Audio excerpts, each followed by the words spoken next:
Salut à tous et bienvenue dans le journal crypto du 30 novembre.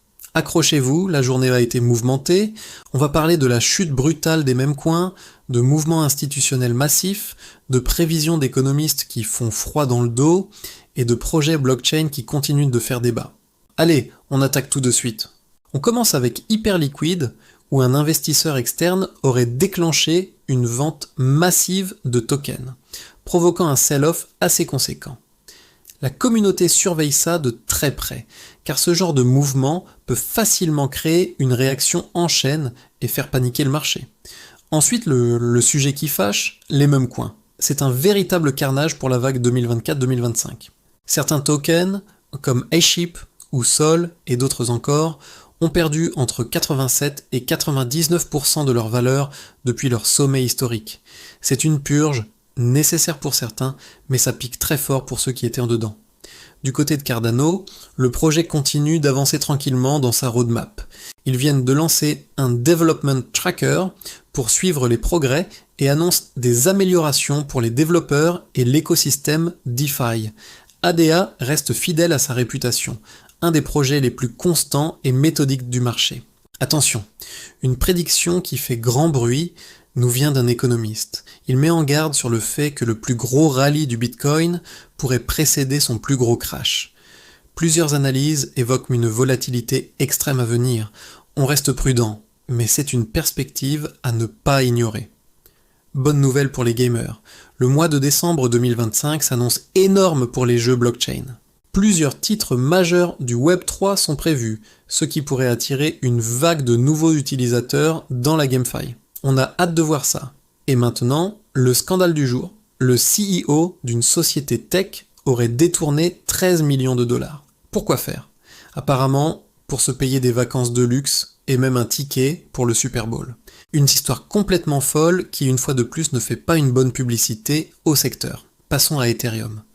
De plus en plus de modèles d'évaluation et d'analystes s'accordent à dire que l'ETH est largement sous-évalué. C'est un narratif qu'on entend souvent, mais cette fois, ils insistent sur le fait que les chiffres soutiennent cette théorie. En parlant de chute, le Monad, le token du projet Monad, s'est effondré de 47% depuis son lancement. Considéré par certains comme une sorte de Bitcoin amélioré, le projet a du mal à confirmer la hype initiale. C'est souvent le cas pour les lancements très attendus. Du côté des États, le Kazakhstan fait parler de lui.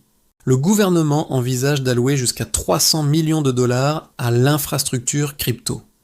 Une condition cependant, il faudra que la volatilité du marché se calme. C'est un signal fort de leur ambition de devenir un acteur majeur. Un rapport récent est revenu sur les coulisses d'un crash notable des services d'Amazon Web Services, AWS. Il semblerait qu'un problème interne ait été la cause, impactant directement plusieurs plateformes crypto qui dépendent de leurs services. Ça montre la centralisation cachée derrière une partie de l'écosystème.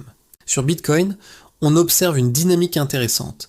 Les baleines américaines semblent accumuler, tandis que les baleines étrangères, elles, vendent massivement, avec près de 4,6 milliards de dollars de sortie.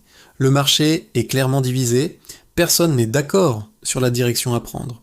Un rapport de Bybit nous indique que le sentiment du marché s'améliore, mais très lentement. L'ambiance générale reste fragile et à la merci du moindre choc macroéconomique. On reste avec BlackRock, dont les sorties de l'ETF Bitcoin semblent ralentir. Certains analystes y voient un signal technique positif, une sorte de stabilisation après une période de vente. L'économie américaine continue de mettre une pression énorme sur les jeunes générations. Le logement est devenu si inaccessible que certains se tournent vers les cryptos comme une alternative d'investissement, un mouvement de fonds qui prend de plus en plus d'ampleur.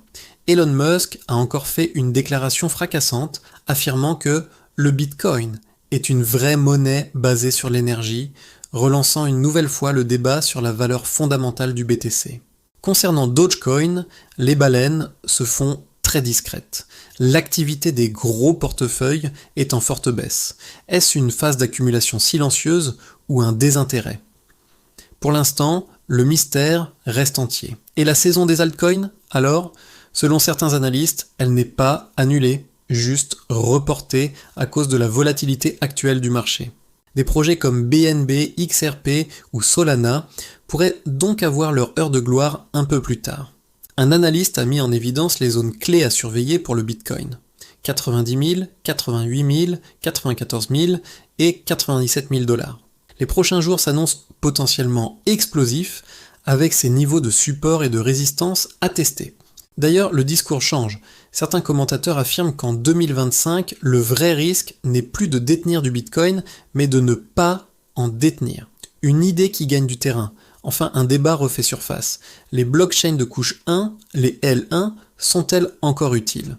Avec la montée en puissance des L2, certains se demandent si elles ne perdent pas leur attrait. Pour finir, le CEO de CryptoQuant a lui aussi rappelé qu'il considérait Ethereum comme sous-évalué en se basant sur des métriques fondamentales solides. Voilà pour le journal crypto du 30 novembre, c'était dense. Si ce format vous plaît, n'hésitez pas à laisser un like, à vous abonner et à activer la cloche pour ne rien rater. Et comme toujours, ceci n'est pas un conseil en investissement.